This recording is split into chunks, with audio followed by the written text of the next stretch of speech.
యాకోబు వ్రాసిన పత్రిక 4వ అధ్యాయము. మీలో యుద్ధములను పోరాటములను దేని నుండి కలుగుచున్నవి? మీ అవయవములలో పోరాడు మీ భోగేచ్ఛల నుండియే గదా. మీరు ఆశించుచున్నారు గాని మీకు దొరుకుటలేదు. నరహత్య చేయుదురు, మత్సరపడుదురు గాని సంపాదించుకొనలేరు. పోట్లాడుదురు, యుద్ధము చేయుదురు గాని దేవుని అడుగనందున మీకేమీ దొరకదు.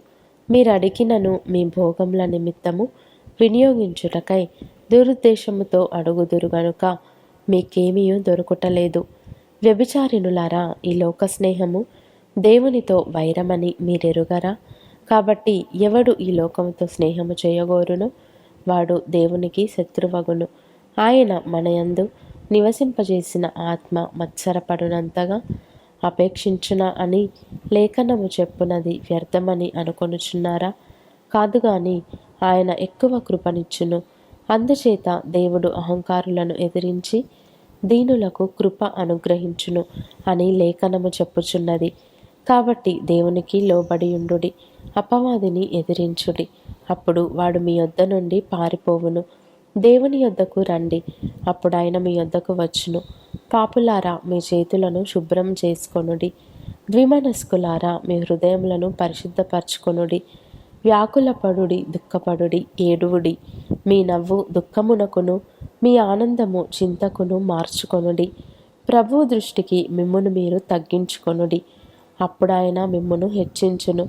సహోదరులారా, ఒకనికి విరోధముగా ఒకడు మాటలాడకుడి.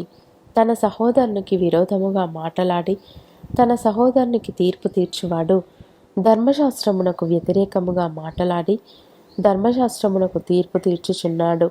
నీవు ధర్మశాస్త్రమునకు తీర్పు తీర్చిన ఎడల ధర్మశాస్త్రమును నెరవేర్చువాడవు కాక న్యాయము విధించువాడవైతివి. ఒక్కడే ధర్మశాస్త్రమును నియమించి న్యాయము విధించువాడు. ఆయనే రక్షించుటకును నశింపజేయుటకును శక్తిమంతుడై ఉన్నాడు. పరునికి తీర్పు తీర్చుటకు నీవెవడవు? నేడైనను రేపైనను ఒకానొక పట్టణమునకు వెళ్ళి అక్కడ 1 సంవత్సరం ఉండి వ్యాపారము చేసి లాభము సంపాదింతము రండని చెప్పుకొని వారలారా, రేపేమి సంభవించునో మీకు తెలియదు. మీ జీవమేపాటిది? మీరు కొంతసేపు కనబడి అంతలో మాయమైపోవు ఆవిరి వంటి వారే. కనుక ప్రభువు చిత్తమైతే మనము బ్రతికియుండి ఇది అది చేతమని చెప్పుకొనవలెను. ఇప్పుడైతే మీరు మీ డంబములయందు అతిశయపడుచున్నారు. ఇట్టి అతిశయమంతయు చెడ్డది. కాబట్టి మేలైనది చేయనెరిగియు అలాగు చేయని వానికి పాపము కలుగును.